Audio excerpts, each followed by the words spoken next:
اعوذ باللہ من الشیطان الرجیم بسم اللہ الرحمن الرحیم اللہم صلی علی محمد وعلی آل محمد۔ السلام علیکم ورحمۃ اللہ وبرکاتہ۔ میری توفیق اللہ ہی کی طرف سے ہے، میں نے اسی پر بھروسہ کیا اور میں اسی کی طرف رجوع کرتی ہوں۔ تمام تر تعریفیں اللہ رب العزت کے لیے ہیں جس نے انسان کو اشرف المخلوقات کے عہدے پر فائز کیا اور ساتھ ہی بے پناہ نعمتوں سے بھی نوازا اور اس دنیا فانی کو اپنے بندے کے لیے مسخر کر دیا۔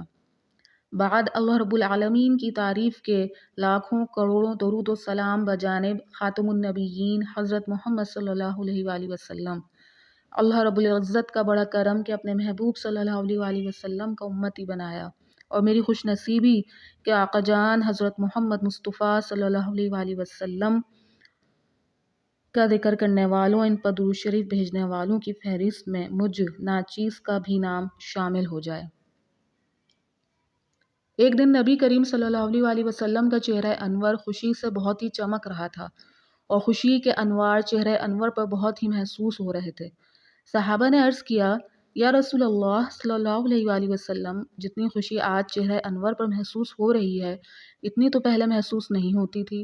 حضور صلی اللہ علیہ وآلہ وسلم نے فرمایا، مجھے کیوں نہ خوشی ہو، ابھی جبرائیل میرے پاس سے گئے ہیں اور وہ یوں کہتے تھے کہ آپ کی امت میں سے جو شخص ایک دفعہ بھی درود شریف پڑھے گا، اللہ تعالیٰ اس کی وجہ سے 10 نیکیاں اس کے نامہ اعمال میں لکھیں گے اور 10 گناہ معاف فرمائیں گے اور 10 درجے بلند کریں گے، اور ایک فرشتہ اس سے وہی کہے گا جو اس نے کہا۔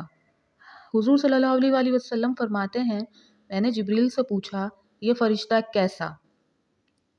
تو جبریل نے کہا کہ اللہ تعالیٰ نے ایک فرشتے کو قیامت تک کے لیے مقرر کر دیا ہے کہ جو آپ صلی اللہ علیہ وآلہ وسلم پر درود بھیجے وہ اس کے لیے وَأَنْتَ صلی اللہ علیہ کی دعا کرے۔ کتاب فضائل درود شریف۔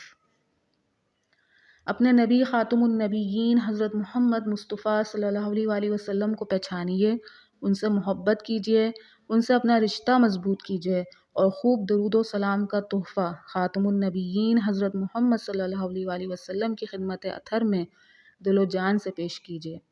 السلام علیکم ورحمۃ اللہ وبرکاتہ۔